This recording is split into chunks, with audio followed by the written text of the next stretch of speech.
Hey yo, welcome in. Bayangin lu ada di tengah hutan salju Alaska, badan lu udah kedinginan setengah mati, teman-teman lu satu-satu mati diterkam.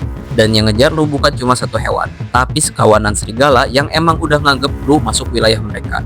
Nggak ada sinyal, nggak ada bantuan, cuma lu dan alam yang nggak peduli lu hidup atau mati. Itu premis dari The Grey, film yang dibintangi oleh Liam Neeson yang sampai sekarang masih jadi salah satu film survival paling didebatin. Bukan cuma soal siapa yang selamat, tapi soal apa makna sebenarnya dari endingnya. Gue bakal ceritain full ceritanya dan gue juga punya pendapat sendiri soal ending itu di akhir video ini. Buat yang baru gabung, ini Narasi Layar, tempat gue rutin bahas alur cerita film-film keren dari berbagai genre. Kalau lu suka, subscribe dulu biar nggak ketinggalan video-video selanjutnya. Tokoh utama kita namanya John Otway. Kerjaannya nggak biasa, dia dibayar sama perusahaan minyak buat jagain para pekerja pengeboran di Alaska dari ancaman serigala liar. Jadi tiap hari kerjaan Otway ini nembakin serigala yang berani deket-deket area kerja. Tapi di balik kerjaan ekstrim itu, hidup Otway sendiri lagi hancur. Istrinya yang dia panggil Anna udah ninggalin dia, atau dalam beberapa momen di film, kita ngeh kalau hubungan itu emang berakhir dengan cara yang menyakitkan. Otway digambarin sebagai orang yang udah capek sama hidup. Sampai di suatu malam dia nulis surat perpisahan buat istrinya dan benar-benar mau ngakhirin hidupnya sendiri pakai senjata. Tapi pas lagi di titik itu dia dengar rolongan serigala dari kejauhan dan entah kenapa itu yang bikin dia batal.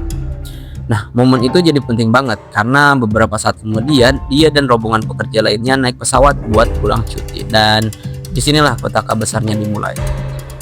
Di tengah penerbangan, cuaca badai bikin pesawat mereka jatuh di tengah hutan bersalju yang kelihatannya nggak berujung.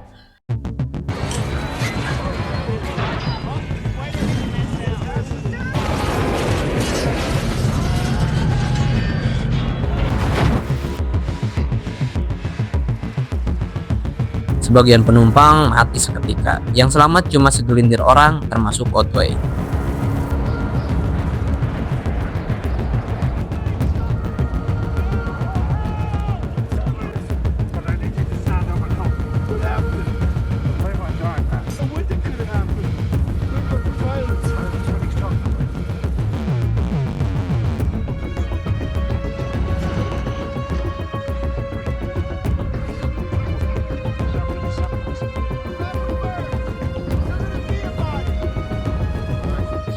Karena pengalamannya soal serigala, otomatis Otway jadi orang yang paling ngerti soal situasi bahaya di sekitar mereka. Dan bener aja, nggak lama mereka sadar, mereka mendarat di tengah wilayah teritori serigala. Bukan cuma satu dua ekor, tapi satu kawanan penuh yang dipimpin sama Alpha.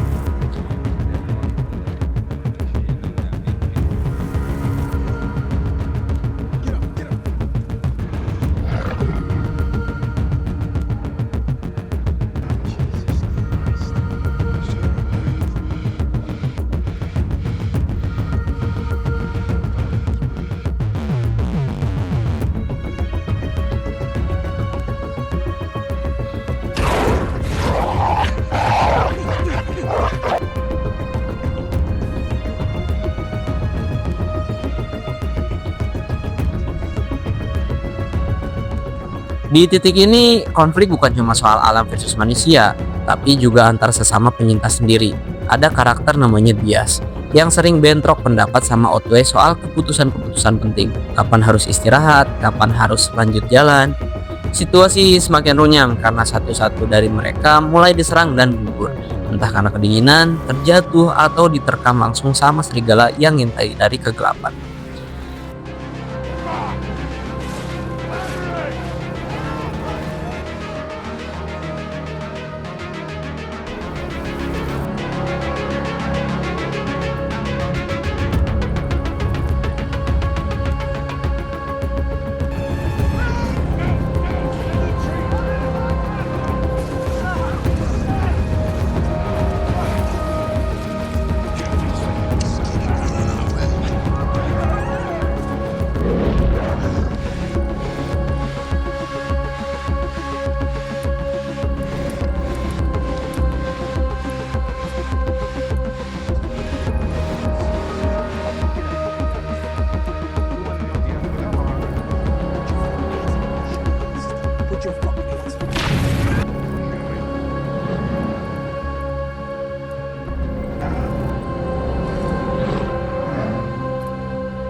Sepanjang perjalanan, Otway coba mimpin sisa rombongan buat keluar dari wilayah serigala itu.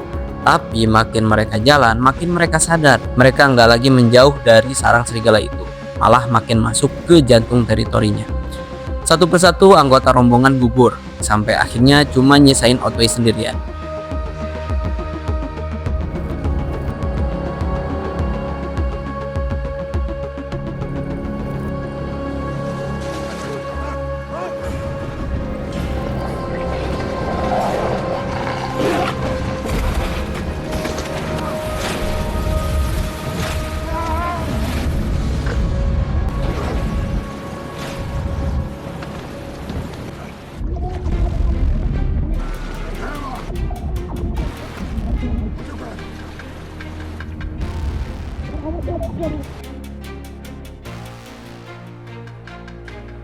Di titik paling putus asanya nih, dia inget lagi sama kenangan istrinya. Momen-momen kecil yang dulu dia anggap remeh ternyata jadi hal yang paling dia pegang di saat-saat terakhir hidupnya.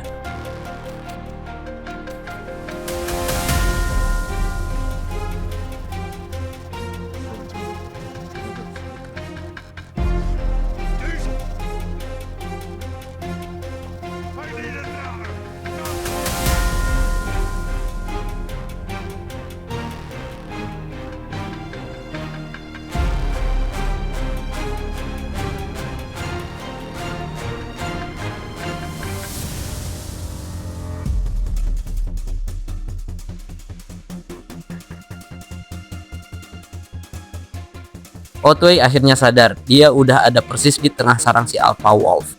Nggak ada jalan buat kabur lagi, satu-satunya pilihan yang tersisa hadapin langsung.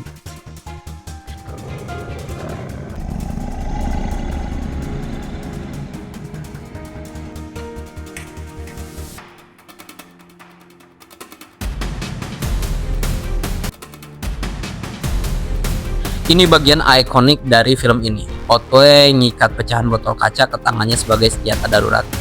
Sambil nyiapin pisau kecil yang dia punya, si Alpha Wolf keluar dan mulai mendekat, siap buat konfrontasi terakhir. Dan disinilah film ini bikin keputusan yang bikin banyak penonton kaget. Pas Otway dan si Alpha udah sama-sama siap buat saling nerjang, layar tiba-tiba cut ke hitam. Nggak ada adegan pertarungan yang diperlihatkan sama sekali. Tapi tunggu, ada satu adegan tambahan yang muncul setelah kredit title mulai jalan. Di situ kita lihat Otway dan si Alpha Wolf, keduanya berbaring bersebelahan Sama-sama kelihatan terluka parah, nafas keduanya berat, dan nasib mereka berdua dibiarin menggantung tanpa kepastian jelas.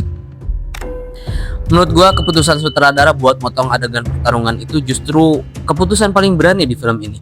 Coba lo pikir, dari awal film ini dijual kayak film aksi survival biasa, Liam Neeson lawan serigala, tapi sepanjang nonton lu bakal sadar film ini sebenarnya nggak pernah soal itu. Dari awal, Otway ini karakter yang emang udah pengen mati, terus dia malah dikasih ujian buat bertahan hidup di kondisi paling ekstrim yang bisa dibayangin. Nah, menurut gua itu justru inti filmnya, bukan soal apakah dia menang lawan serigala, tapi soal apakah dia akhirnya nemuin alasan buat terus berjuang, meskipun dia tahu kemungkinan menangnya kecil banget. Ending yang di-cut itu sebenarnya udah nggak penting lagi siapa yang menang. Yang penting itu proses Otway berubah dari orang yang nyerah sama hidup jadi orang yang mati-matian mempertahankannya. Terus soal adegan tambahan pas kredit di mana Otway dan si Alpha kelihatan sama-sama terluka dan nafasnya berat, menurut gue itu sengaja dibikin ambigu biar penonton sendiri yang mutusin gimana mereka mau mengartikannya. Ada yang bilang itu tanda keduanya sama-sama mati, ada yang bilang itu simbol kalau manusia dan alam sebenarnya setara, sama-sama fana, sama-sama bisa kalah. Yang bikin gua makin suka sama film ini, sepanjang cerita selalu ada motif puisi dari mendiang ayahnya Otway, yang intinya soal keberanian buat terus maju walau tahu resikonya. Puisi itu jadi semacam benang merah yang nunjukin biarpun Otway kelihatan udah nyerah di awal film, di titik paling kritis dia justru balik ke nilai itu buat nemuin kekuatannya. Wow. Komen pendapat lo di bawah, jangan lupa subscribe channel Narasi Layar buat video selanjutnya. Terima kasih. Thank you. Bye bye.